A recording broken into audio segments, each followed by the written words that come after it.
যেদিন কোনো কিছু খেতে ভাল লাগবে না, মাছ মাংস ডিম, সেদিন এইরকম একটা বড়া বা পকোড়া করে খাবেন, দেখবেন আপনার মুখটার স্বাদটাও বদলে যাবে আর আপনি পুরো ভাতটাও এইটা দিয়েই খেয়ে নিতে পারবেন কিংবা মুড়ি দিয়েও খেতে পারবেন।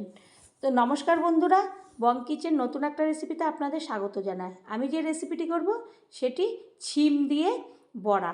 তো ছিমগুলো খুব পাতলা পাতলা, এর মধ্যে এখনও কোনো দানা হয়নি, শুধু লম্বায় বড়, একদম চ্যাপ্টা চ্যাপ্টা বড় বড় ছিম।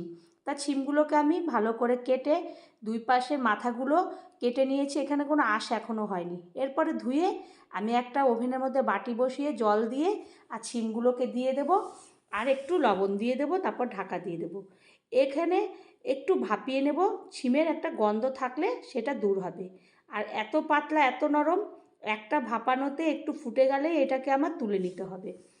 তো আমি এই রেসিপিটা কিভাবে করব শেষ পর্যন্ত না দেখলে একদমই বুঝবেন না। চ্যানেলটি সাবস্ক্রাইব না করলে সাবস্ক্রাইব করবেন, লাইক শেয়ার কমেন্ট করবেন, পাশে থাকা বেল বাটনটি টিপবেন, তাহলে যে কোনো রেসিপি আপনাদের কাছে সবার আগে পৌঁছাবে।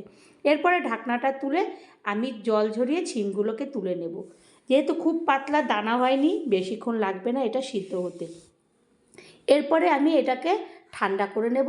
এইদিকে আমি বেসন নিয়ে নেব, আর বেসনের মধ্যে আমি দিয়ে দেব লবণ, তারপরে জল, তারপরে চিনি, একটু হলুদ, লঙ্কার গুঁড়ো, সমস্ত কিছু দিয়ে আমি ভালো করে এটাকে মেখে নেব।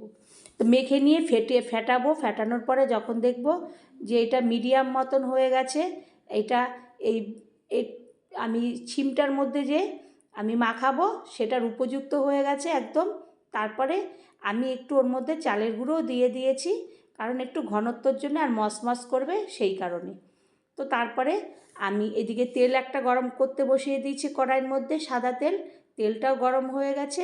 আমি তখন ছিমগুলোকে এই ব্যাটারের মধ্যে আমি নেব, নিয়ে ভালো করে ডুবিয়ে আমি একটা একটা করে ছিমের বড়া আমি এই কড়াইয়ের তেলের মধ্যে দিয়ে দেব। যেহেতু একটা ঘন ব্যাটার করতে হবে, ছিম যেহেতু প্লেন জিনিস এবং খুব পাতলা, এটা ঘন ব্যাটার না দিলে একদমই হবে না।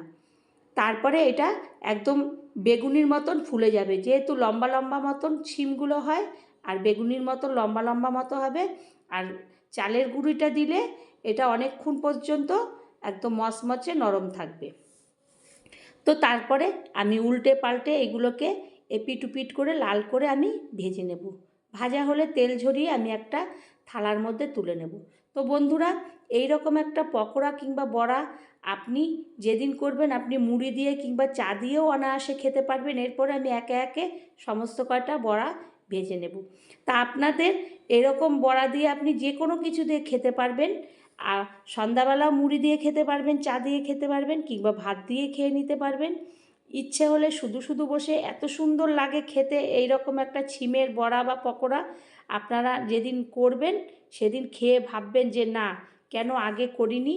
এবং বাড়ির লোকও আপনার কাছে এটা খাওয়ার জন্য বারবার করে বায়না করবে যে এত সুন্দর ছিমের পকোড়াটা হয়। তো যদি ভালো লাগে এরকম একটা ছিমের বড়া বা পকোড়া, একদিন হলেও করবেন।